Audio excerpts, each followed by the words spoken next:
Durin is definitely one of the most fascinating characters in Genshin, and he keeps getting better. I had made a video a couple of months back talking about how Durin is a narrative mirror to Scaramouche, and how he also represents the Philosopher's Stone from the Magnum Opus process. It has 4 stages, and Durin kind of represents all 4 of these stages at once. But since then, we've had a few updates to Durin's story. Firstly, in the updated Imaginarium Theatre, we are able to get these Lunar Arcanum cards, which are basically the major arcana cards from Tarot. And the Devil card clearly has Durin in it. But beyond that, since Durin is in the upcoming patch and the current patch is live, all of us have collectively had dreams, if you know what I mean, about what Durin is going to be like. And when you look at characters in Genshin, the walls of text that they have and their talents, constellations, and weapon descriptions actually hold a lot of secrets as to what their inspirations are. And looking at the text that Durin has in our dreams, we can see that he clearly represents the Philosopher's Stone. I was right in my prediction. So,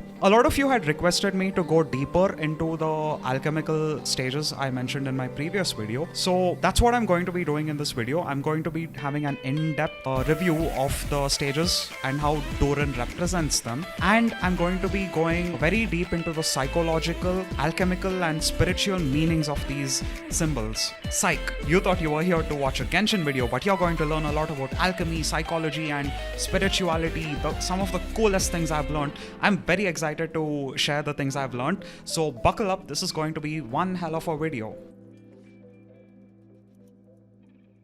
First, let's talk about the Lunar Arcanum card, the Devil. This is how the Lunar Arcanum card looks, and when you look at it, you can see a round bottom flask which is made of glass. Inside that you have a dragon which seems to be in a fetal position. You know how a fetal position for a human looks, but when you look at how reptiles are inside eggs, this is exactly how the dragon is depicted. And it's a black dragon, so it's very obviously Durin. The flask has been cracked, and out of it there's something pouring into the ground, and in the ground you see chaos and destruction everywhere. A land in ruins and people seemingly dying. Around this corrupted earth, you see silhouettes of wolves, and you see that this glass flask is being held by a clawed hand, which is 100% not human. Because in the same image, you can see how you have human hands at the bottom, which has 4 fingers. But then the hand holding the flask has only 3 fingers. So this is something that isn't human. That's about it with what is shown in the image. Now let's look into what this means. When you read the description of this Lunar Arcanum card, you realize that the devil here doesn't represent Durin, but it represents Rhine-daughter, one of the sinners. And it talks about how ignorance, which strayed us away from enlightenment, is what led to the abyss's corruption. Why I think the dragon inside the flask represents Durin is because, like I said, it's in a fetal position, which implies that the dragon is a baby inside a flask or a test tube. Durin is a baby, so this is similar to a test tube baby. And obviously, if he's a test tube baby, the one holding the flask has to be the creator, which implies that it's Rhine-daughter. The silhouettes of the wolves clearly represent rift hounds, but they also have a very significant meaning in alchemy, which I'll be taking you through a later part of the video, and that is one of the coolest things I have ever discovered, so do check that out. But when you compare this to the real world tarot devil card, this is how the tarot card for the devil looks like. There's a lot to unpack here in this symbol, but few motifs I want to talk about are, firstly, the devil is holding a torch which is upside down. Fire and torches have always been a symbol for knowledge and enlightenment. So if this symbol is reversed, it represents the opposite of enlightenment or knowledge, which is ignorance.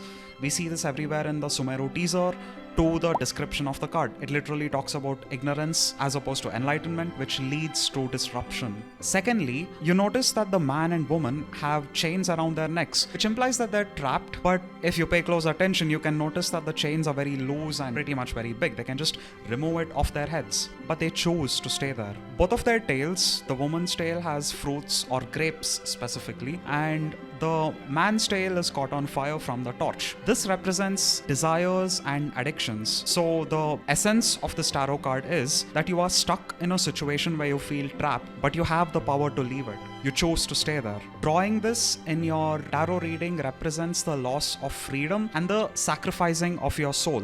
When we tie this back to the Lunar Arcanum card, firstly, the devil is very similar to Durin. Both of them have horns, both of them have wings. But that's where this goes into a double meaning. When you look at the Lunar Arcanum card visually, it represents Durin. The devil represents Durin. But when you read its description, and when you look more into its symbolism even visually, you understand that the devil here actually represents Daughter. And Durin was a creation of Daughter, a baby born into this world, but who was capable of immense destruction. When you look at the Simulanka Durin story, all he wanted to do was play, have fun, and search for his mother, things that a child wants to do. But because he was this embodiment of destruction and calamity, these minor acts of a playful child caused untold destruction. Because of this destruction, he was slain by Barbados, Venti, the god of freedom. It is a very literal depiction of his loss of freedom, which is the first representation of the meaning of the tarot card. The second one being the sacrificing of your soul,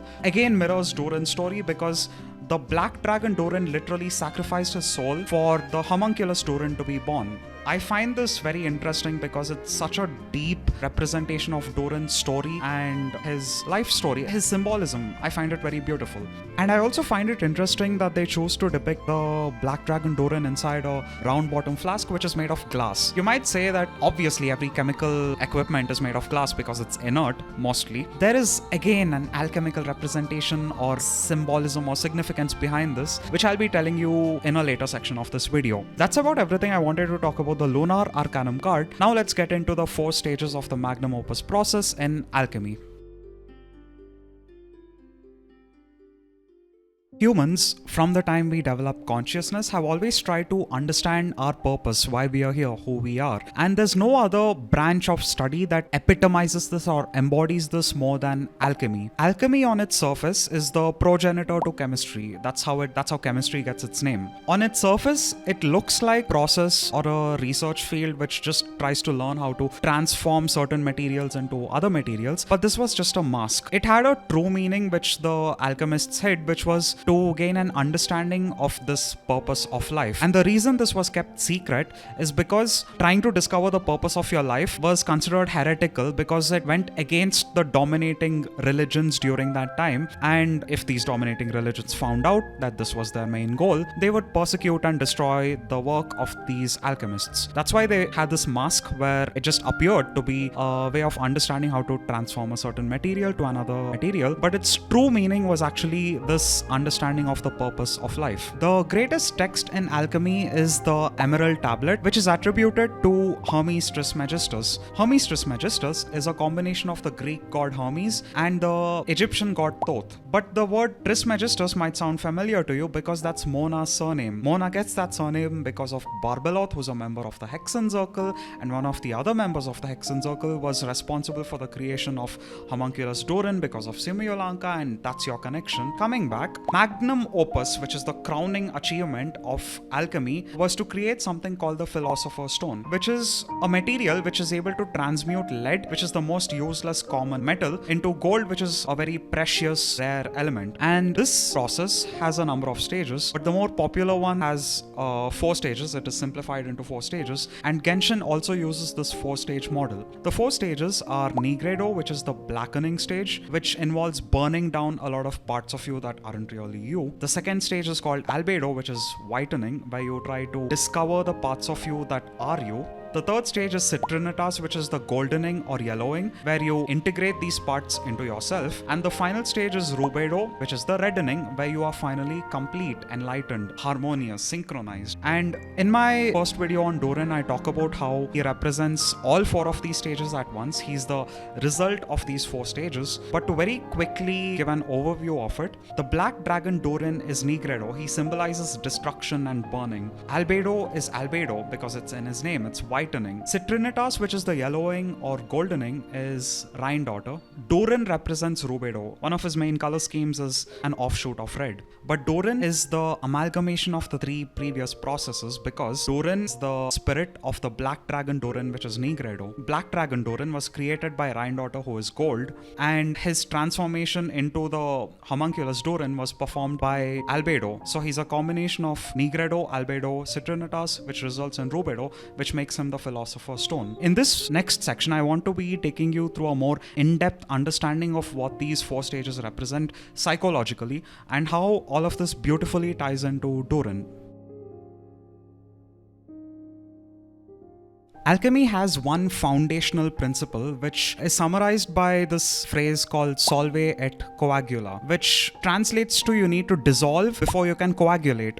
What this means in alchemy is that you first need to dissolve what you have into its prima materia, which is the primary material, before it's ready to be transmuted. In Genshin's case, the prima materia would be primogems, literally, because you're using the primogems to summon or create a character. It doesn't get any less subtle than that. But coming back, Carl Jung, the father of analytical psychology and one of my favorite people ever, used a different phrase in French, pardon my French for this, but reculer pour mieux sauter, which means that you need to set back before you can bounce and jump ahead. And the Nigredo stage refers to this setting back before you can jump and bounce ahead, the breaking down of who you are into your prima materia. Remember, everything I'm talking about this section onwards doesn't refer to a physical process of metals and chemicals. It refers to the human psyche and more spiritual purpose in life kind of stuff. So that's what Nigredo represents. It is marked by a time of chaos, suffering, and confusion. When you look at ancient societies, a lot of them had the initiation ritual which involved blindfolding the initiate.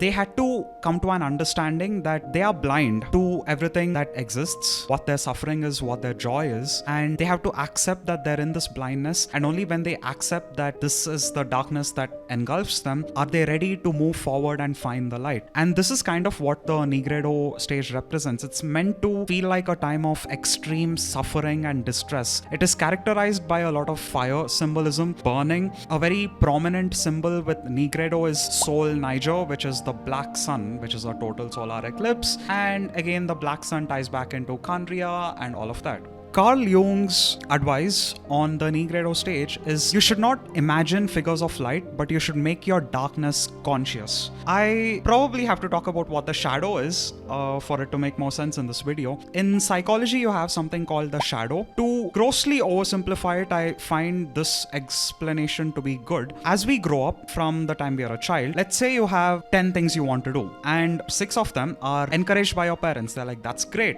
We want you to do more of this. They're reinforced. But 4 of them, maybe your stubbornness or rudeness or whatever that is told by your parents or your caregivers or whoever that it's bad, that society doesn't accept it. So these urges are still who you are, but you're not allowed to enact on them. So what happens is these urges still exist, they don't disappear, but they're put deep into our subconscious or unconscious, and this becomes our shadow. Our shadow is the manifestation of our subconscious. The whole concept of Nigredo involves you to come to terms with your shadow, understanding what really is in your shadow and integrating that into yourself. It doesn't mean that you perform these unwanted behaviors, it's just that you understand who you are. In Durin's case, you can see how this ties to the Black Dragon Durin, right? He had this urge to play and enjoy and find his mother, but that was clearly not encouraged by society or, the god of freedom. So Black Dragon Durin is the shadow of homunculus Durin, and for the homunculus Durin to be incorporated into this whole Magnum Opus process, he had to integrate with the shadow, which we clearly see happen in the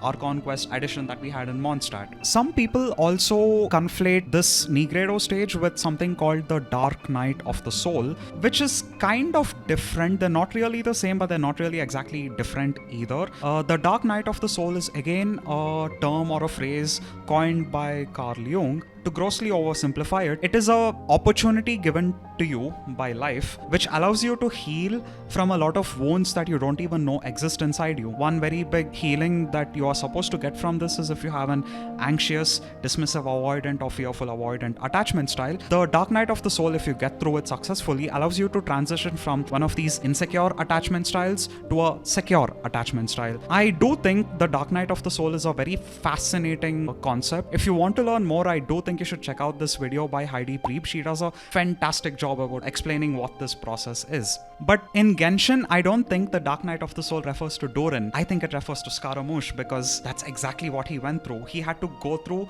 a very painful, dark period of his life to get rid of all the instincts that were painful to him, which allowed him to transform into someone who's enlightened under Nahida's guidance. More on Nahida in the next stage. The essence of the entirety of Carl Jung's life work was to combine Eastern mysticism with Western mysticism and look into how that ties into psychology and how he can integrate all of these. And this led to groundbreaking discoveries which are still used in psychology today. One of his greatest beliefs was that your unconscious can communicate with you. This is something I have experienced firsthand. How this would look like is, imagine if you could meet the version of yourself after you die. Let's say you live for like 86 years, 90 years, 100 years, 2725 years, and that version of yourself is available at the snap of your fingers to give you advice on anything you need to do. Don't take that job. Don't tell your friend the secret. Don't summon on Nefer. Venti is super cool. Durin is coming up. The buffs are really good. Something like that. But also give you a very deep understanding of who you are. Things that you are not aware of that define who you are every single step you take. And this communication is something you receive from your unconscious and collective unconscious. You can communicate with this. One of the ways unconscious communicates with you is through your dreams. Because of that, I'll also be talking about a few dreams that you would associate with these stages. Nigredo, unsurprisingly, the dreams are represented by a lot of fire, chaos, and darkness. And also you might see the eclipse, the total solar eclipse.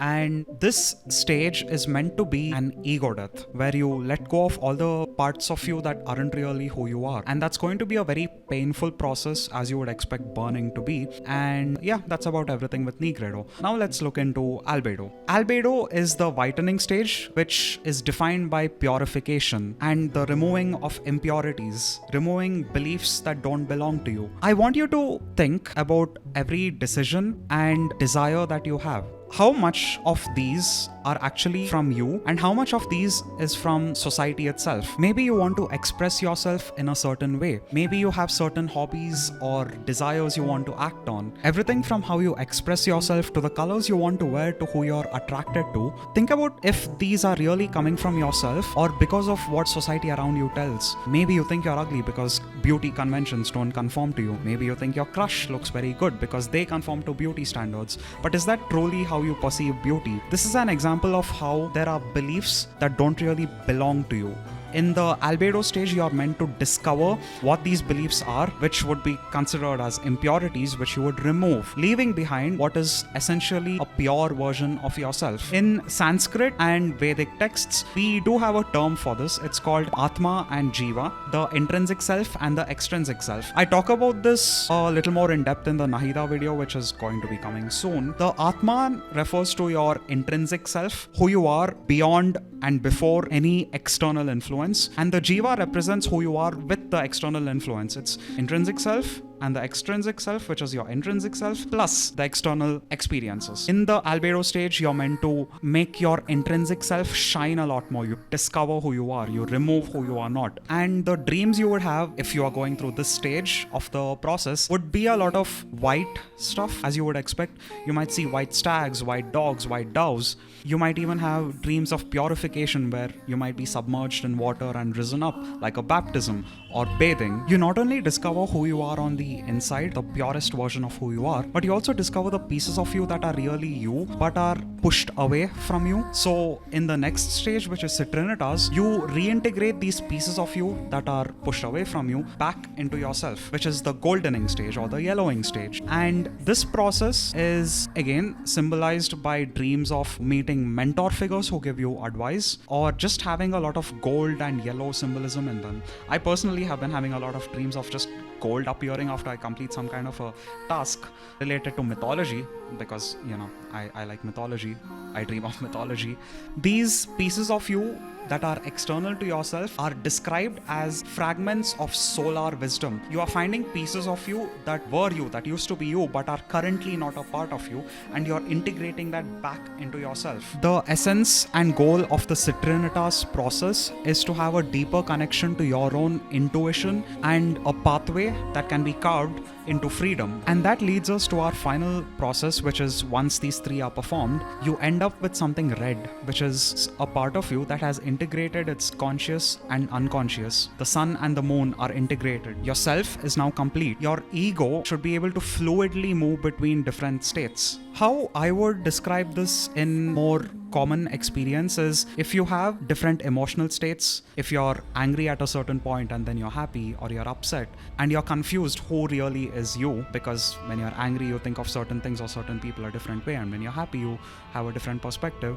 The Rubedo stage, when you achieve it, you will have the clarity that you are who you are, and you can fluidly move between these stages and you will still remain yourself. This process is very similar to the making of glass. All four processes, all four stages, you can think about it like finding sand, removing the gravel, which is albedo, heating it up to make it into glass. And then what people had noticed is, if you add certain materials into this molten glass as it's being formed, you get different colors. Coincidentally, or very specifically here, this is exactly what they're referring to. When you add gold flakes or dust into molten glass, it turns red. That's why the final stage isn't gold, it is red, because you're not just having the purest version of glass, but you're integrating that with the gold, which is the wisdom that you have achieved, to form the ultimate material, which is the Philosopher's Stone. What has been written about the Philosopher's Stone, or the idea that the alchemists had, was that human who is able to achieve this level of enlightenment unlocks the potential to not only heal themselves, but heal the people around them because of the learnings that they've had, which I think is really cool. So this is the essential meaning of the Magnum Opus process. On the surface, it is just transmuting lead to gold, but in reality, lead represents your unrefined version that is just living their day-to-day life. Going through this Magnum Opus process transforms them into this enlightened being who is, integrated, is able to heal themselves. That's quite the task, but it's still really cool. And you can see how these four stages tie into Durin narratively, right? Nigredo represents his black dragon form, which had to burn down. Albedo represents the parts of him he had to rediscover. I would attribute this to the Simulanka Durin, which the Simulanka Durin was given a clear view into how his actions affected the people around him, and he discovered who he actually is on the inside, which is a child, which is so adorable. The Citrinitas represented the amalgamation of these two processes, which is the fusion of Simulanka Durin with Black Dragon Durin, which results in Rubedo, which is the homunculus Durin that we currently have, which makes Durin the Philosopher's Stone itself. Funnily enough, with all the rumors that he would be a Bennett power creep, the dreams that we've had don't involve him being a healer, which I think is a missed out opportunity narratively, but I also understand that if this dream version of Durin could heal, he would be really broken. But yeah, that's all about the Magnum Opus process, but I have something I want to tell you about, which is one of the coolest things I've discovered. It's a process called Calcinatio, which is very similar to the Nigredo process. There are four elemental processes in alchemy. They are Calcinatio, which is burning, associated with fire; Solutio, which is associated with water, which is dissolving, similar to the prima materia thing I mentioned a little bit sooner, where you dissolve yourself into your component original material. Then you have Coagulatio, which is combining yourself and building yourself up with what you've discovered. And you have Sublimatio, which is Coagulatio is associated with earth, and Sublimatio is associated with air, which is releasing the parts of yourself that aren't you, subliming them. And there is a process for Calcinatio written, which I find very cool and fascinating. What I'm going to read to you is an excerpt from a book called The 12 Keys of Basil Valentine, which talks about the process of Calcinatio. And remember that Calcinatio is similar to Nigredo. And you'll see how beautifully this ties into Durin. The process is as follows. Take a fierce grey wolf, which is found in the valleys and the mountains of the world, where he roams almost savage with hunger. Cast to him the body of the king, and when he has devoured it, burn him entirely to ashes in a great fire. By this process, the king will be liberated, and when it has been performed thrice, the lion has overcome the wolf and will find nothing more to devour him. Thus, our body has been rendered fit for the first stage of our work. So, this is clearly a metaphor, but there is also an allegory behind it. Allegory is a metaphor with authorial intent. This is what the author intended for you to understand. And even though this book was written somewhere in the 15th and 16th century, I'm sure that this essence and the symbolism in this process is a lot older than that, potentially even thousands of years old. Firstly, let's look at the literal meaning of it. You're taking a wolf which is found free in the valleys and mountains of the world, highest and lowest points, where he roams free, but he is savage with hunger. And to him, you're throwing the body of the king. Remember, you're not throwing the king, you're throwing the body of the king, which implies that the king is already dead. And you're letting the wolf devour this corpse completely. And once it has done this, you're burning the wolf to ashes in a great fire. You have to perform this process 3 times. And once you have done this, the lion has nothing left to devour it. Since the only thing being devoured here was the body of the king, it implies that the lion is the ascended stage of the king. And this is the entire process, literally. Before I talk about the allegory, do you see how this ties into the Lunar Arcanum Durin card? Durin is inside a glass beaker which is surrounded by wolves. Of course, they are a very literal representation of rift hounds, but the wolf in this stage represents something else. Also, the beaker is made of glass, which, if you remember the glass turning red with gold, which ties into Magnum Opus, makes the fact that it is glass very relevant. Now let me tell you about what its allegorical meaning is. It's a very psychological, spiritual meaning. The wolf represents your instincts. It is something that overcomes you, that feels like it's going to devour you. It could be anything from instincts of anger during a road rage, but also it could be something of immense amount of pain during the loss of a loved one or a heartbreak. This is savage with hunger because that's how you feel, right? When you're in these certain emotional states, it feels like there's something devouring you. And to this wolf, you are throwing the body of the king. The body of the king or the king represents your ego, who you are or who you think you are. Ego and shadow are the 2 counterparts of conscious and unconscious. Ego is the representation of your conscious, whereas shadow is the representation of your subconscious. So you're throwing the body of the king to the wolf, which means the ego has to die, the king has to die, and this body is being thrown to the wolf, which is then devouring the king's body. And what this refers to is that you're letting whatever these instincts are completely engulf you. Doesn't mean act out on it. Remember that clearly. It doesn't mean you feel rage or grief and you perform something because of that. It just means feel it. Not just feel it, but let it engulf you. Usually when you have emotional regulation advice, how you try to manage your emotions, they tell you to notice which part of your body that emotion is being felt in. Maybe you feel anger in your chest, maybe you feel grief or abandonment in your abdomen. So get very in tuned with where this feeling is. And don't just feel it, but expand it. Throw pure oxygen into a raging forest fire. Let it spread and engulf you entirely. And stay in that state. It's going to be very painful. That's why you're burning the wolf to ashes. Because once this has engulfed you entirely, it'll kind of reduce. That's how emotional regulation works. But when you have done this enough times, the lion is stronger than the wolf. The wolf can't devour the lion. So what does the lion represent? The lion represents your true self, what you achieve as a result of the Rubedo process, your ultimate enlightened self. The lion in alchemy is tied to the sun, and the sun and the lion are both tied to gold. So there's a very literal direct connection here where the lion is the result of the Magnum Opus process. And when you reach this enlightened state, these emotions that felt like they were torturing you would no longer have the power left to devour you because you're at terms with them. The lion is stronger than the wolf in this scenario, so you don't have to worry about these emotions or instincts engulfing you and threatening your life moving forward. I have looked into psychology a lot, and this is some of the best advice I've found on emotional regulation. This is what I find funny about this video. I wanted to talk about Durin, but here I am talking about how you manage your emotions in the states where you are at your lowest point.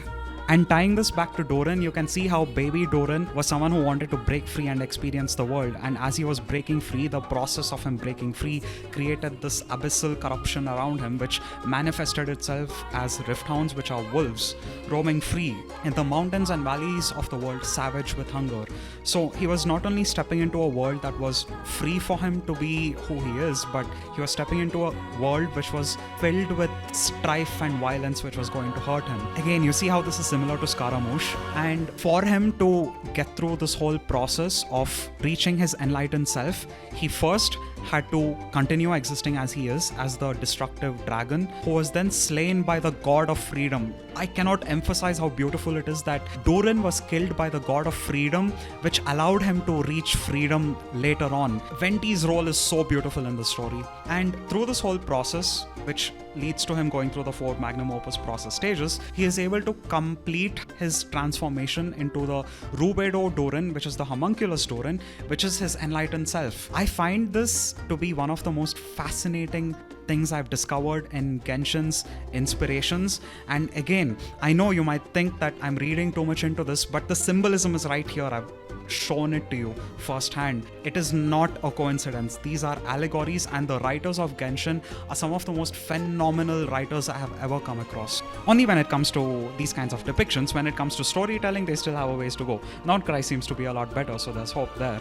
But yeah, this is everything I wanted to talk about in this video. If you found this interesting and you're a Durin fan, do check out the first video I made on Durin. Also, I find Durin fans and Scaramouche fans to be some of the most wholesome people in the Genshin mains, and I'm sure the Scaramouche fans and Durin fans Venn diagram is a circle. So I have a question for you. I was thinking about which song you would associate with these characters, and for Scaramouche it's very obviously Bohemian Rhapsody.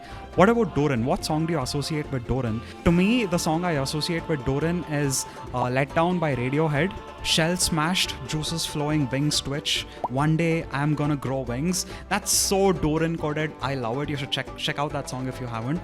And if you have any other song in mind, do let me know in the comments. If you enjoyed this video so far, please do give me a like. Please subscribe. You might find my videos in your feed, but that doesn't mean you're subscribed. It might just recommend some videos of mine to you, and then it might stop recommending my videos. So if you don't want to miss out on my videos and you want to support me, do consider subscribing. Also, I'm not sure what this is, but YouTube has this hype button, which I think would help the content creators, and I'm a very new content creator who doesn't even have 300 subscribers yet. So please consider subscribing. I plan on making a lot more videos as in-depth as this moving forward. I'll have a video on Nefer and Furina coming out, and Arlecchino and Zhongli coming out as their banners approach. I also have a very big in-depth video on Nahida planned. So thank you so much for watching. I hope you learned something new. Let me know what you thought about me going very in-depth into these psychological, philosophical, spiritual stuff. If you want to see more of that, if you want to see less of that, let me know. And thank you so much for watching till the end, and until next time. See you later!